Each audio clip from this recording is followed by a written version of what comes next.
Hey, quit treading on my grave.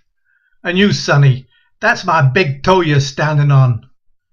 Don't you know there's a person buried down here? 'Course you may not know that, as I don't have a grave marker or headstone. That Captain Bowen who lives in that house over there, he was too mean, too cheap to buy me a headstone. Can't say I blame him, really. All the trouble I caused him in my life.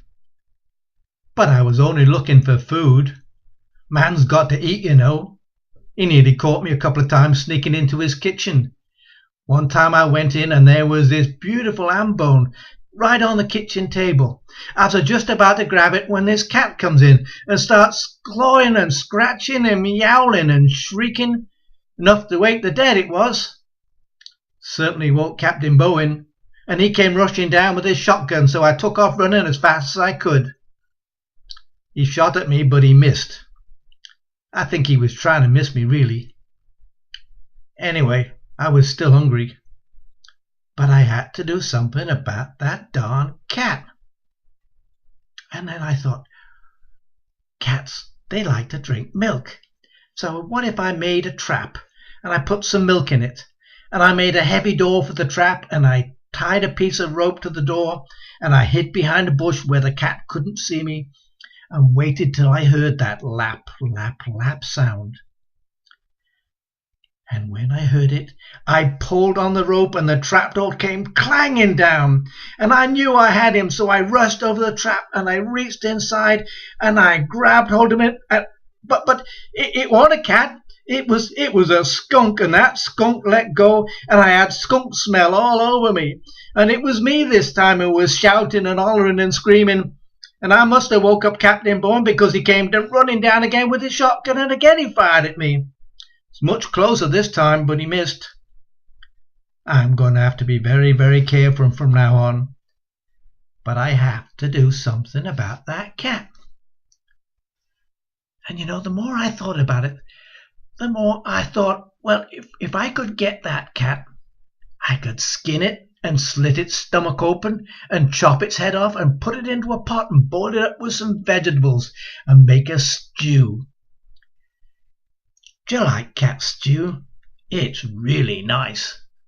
But I could also put it on a spit, and I'd turn it round and around over a fire and barbecue that cat, and until it was juicy and tender. Yeah, I have to get me some of that. I have to get that cat. And then I had a bright idea. I'll get me some catnip. Cats love catnip, you know. Makes them all woozy and dizzy, and they stagger around all over the place. So I spread some of that catnip on the path, and then along came the cat, and he started chewing on it. And sure enough, he got all staggery and he fell over a couple of times. This is my chance, I thought, and I rushed out and I grabbed him. But it was as if he had some survivor instinct, because he started screeching and hollering all over again, and he started scratching me. So I took out my big club and I was going to hit him over the head. But instead, something hit me over the head and knocked me clean out. And when I come to, there was Captain Bowen pulling on my left arm, and his son Peter was pulling on my right arm, and they were dragging me across the grass towards that big tree over there.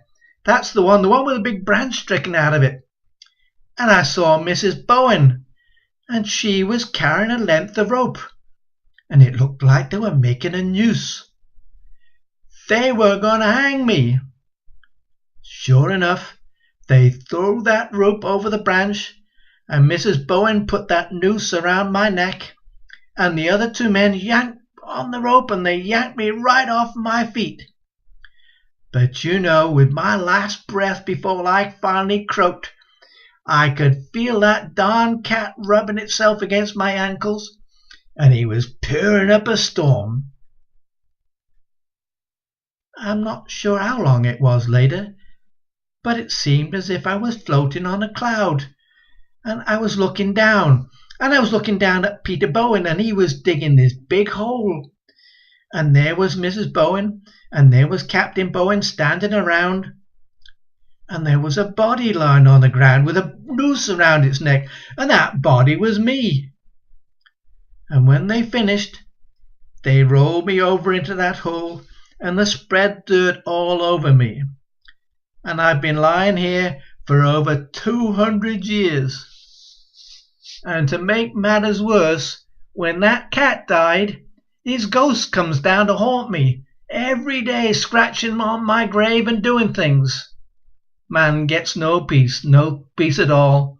And now you lot come stomping on my grave. Now go on, get out of here. Go on, get.